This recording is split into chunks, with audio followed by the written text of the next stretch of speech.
Hi guys and welcome to 6++. My name's Lee and today I'm going to be giving you the next update in my Slaanesh From Great to Greatness series, in which I've been sort of building up a Slaanesh Demons army from nothing all the way through to sort of list design, my thoughts around that, and then also sort of the building, the painting, the purchasing obviously, of all the models, and then eventually we get to the playing and then the play testing and then finally the competitive tournament scene that we're sort of aiming to get to with this series. I apologise, it's been a little while since our last video, sort of been a lot going on, and I wanted to wait until I sort of had a more meaningful update rather than a 2-minute update where I sort of tell you that nothing really happened. But without further ado, let's get into the meat of what's happening.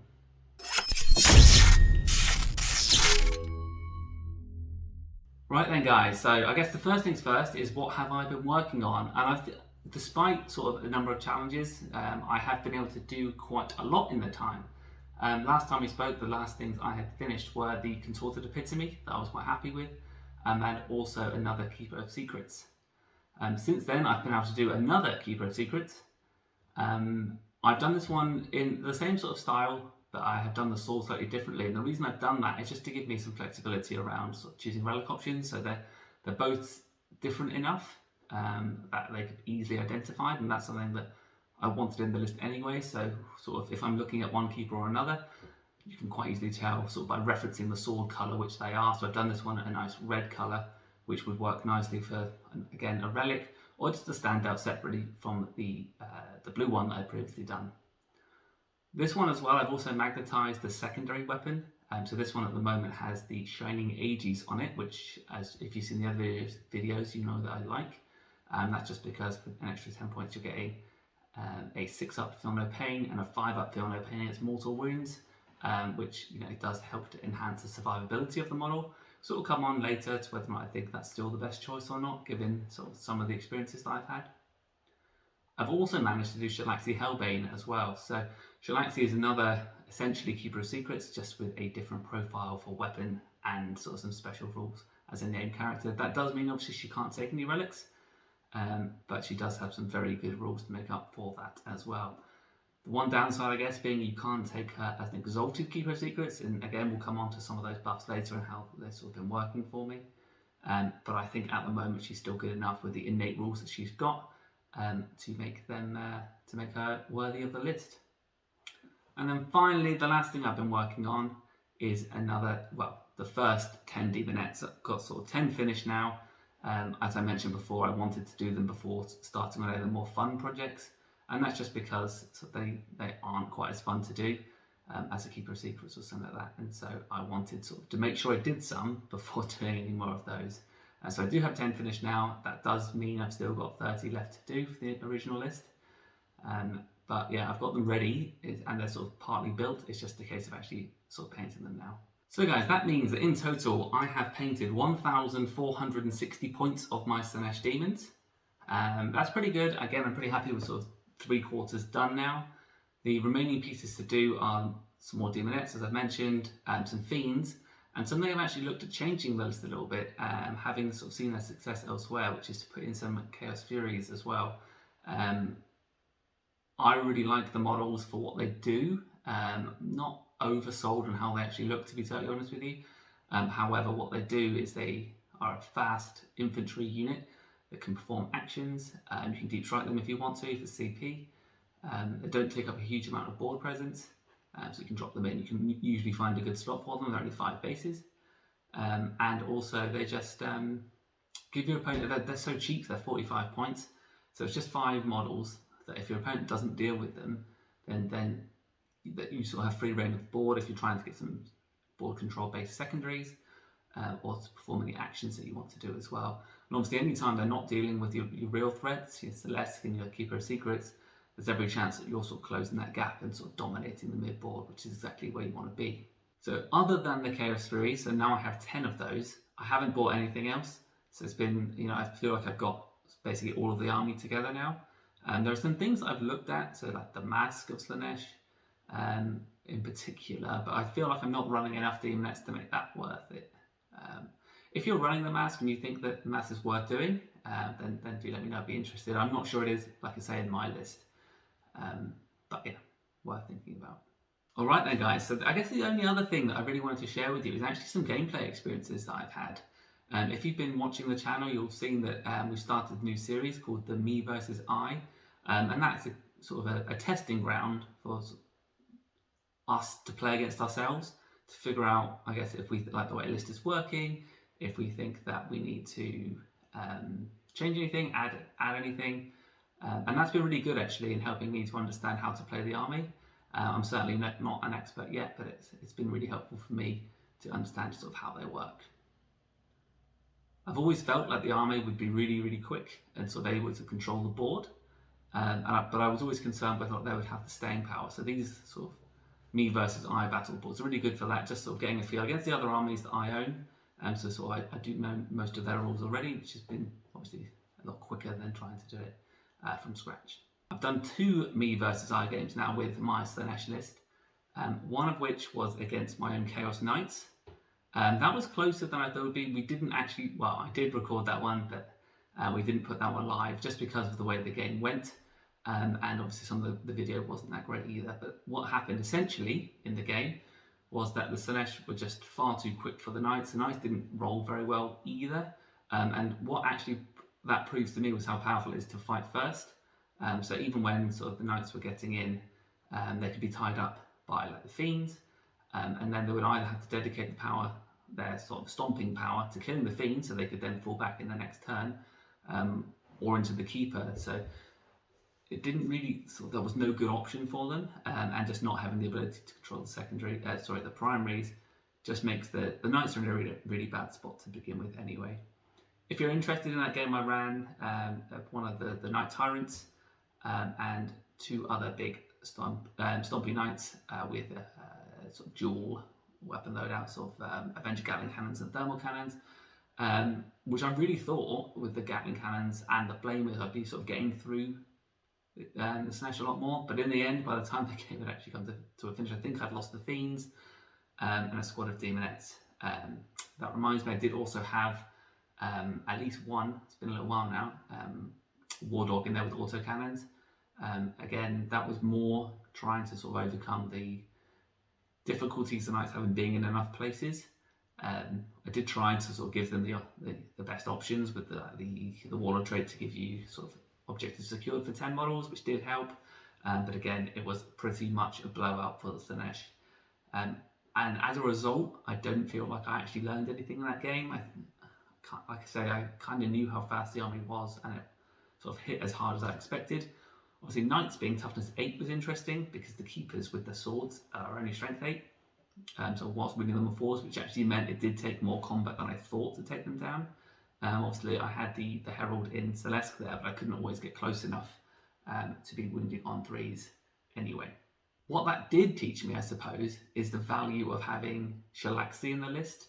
There are a lot of characters in the game, most of which are either squishy and have 6 wounds or less, or they're very big, like a Knight, in which case doing 6 damage to them is really, really great. So if you don't know already, one of Shalaxi's abilities is that with her spear, you do a flat 6 damage to anything with the character keyword. So that's around her fluff as like a character hunter.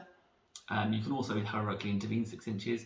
And if you take her Warlord trait, which I didn't, you can reroll hits and wounds against characters as well. So if you're coming up against a small a Chaos Lord or a Sorcerer or Calgar or someone of like that smaller style that still has a decent amount of wounds, you can get through it quite quickly. But against the Knights, I had one battle round where sort of everything went off, and I did 30 damage to the Knight Tyrant, which was my Warlord in that game.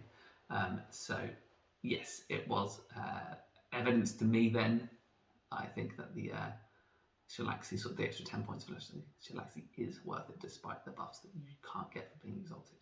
The other game that I played was against a Tzeentch Demon list, so it was sort of a Demons versus Demons game. I thought that would be a lot closer because obviously there are 2 armies that actually have board presence.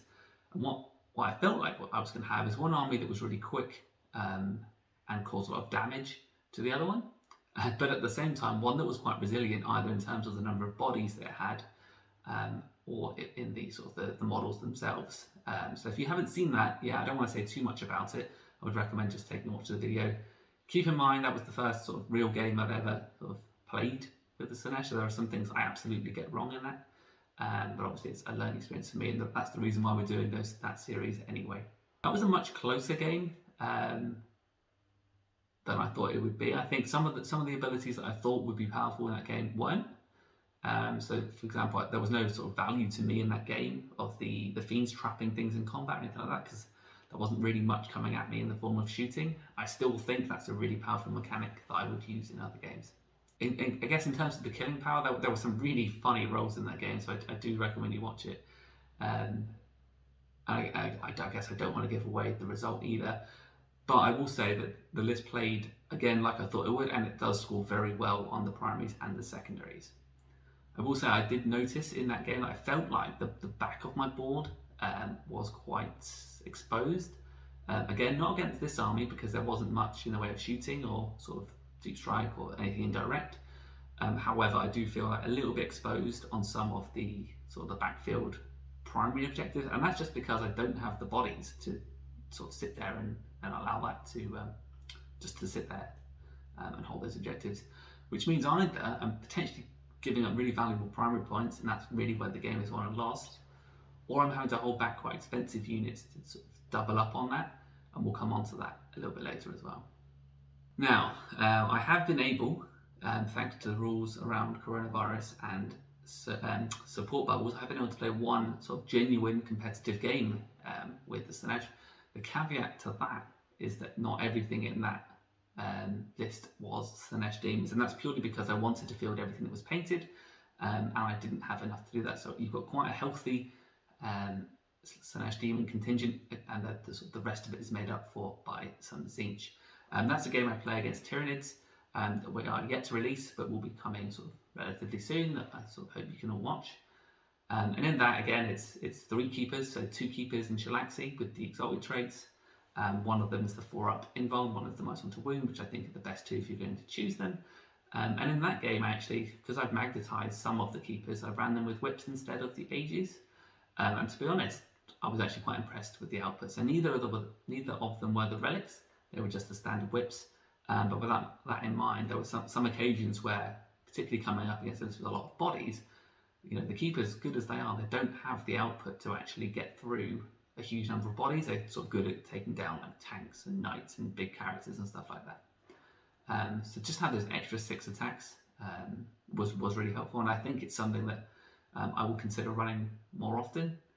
They're 10 points cheaper than the AGs. The issue I've got with that is I don't really have anything to do with an extra sort of 20 points, 30 points in the list. So you know, that's something else to consider. But it's definitely something that I am thinking about doing more often, and helps me to fit the Furies in. So yeah, that game's coming up. My overall impression of how the army's playing so far is I'm very impressed. I think the combination of having the smaller boards that we have now, as well as having sort of the benefit of obscuring terrain, is absolutely enormous for the Slaanesh, and to be honest, for any sort of greater demons as well. The keepers are easier to hide than like the Lords of Change, for instance. I haven't got any of the others to compare to, but that combined with the fact that typically I found in my experience with demons so far is that their best units anyway are HQs and troops. So typically taking HQs anyway, because they're sort of the hard-hitting units, and the troops are able to perform all of your actions or to control the objectives. And for the whole sort of 8th edition, it was everything else in the book wasn't that great. I would sort of say the troops and the HQs were the best options, so it doesn't feel like there's any penalty there at the moment. And as I've said, the smaller board and the keepers being as fast as they are meant that sort of I was able to hit the lines basically turn 1 each time.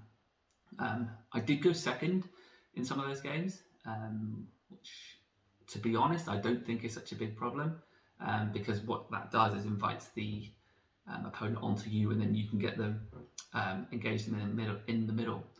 My general tactic in the game is just trying to push up with the fiends in the epitome, lock everything that I can in combat with them, and then charge things near to them, and then consolidate into those units that then can't fall back.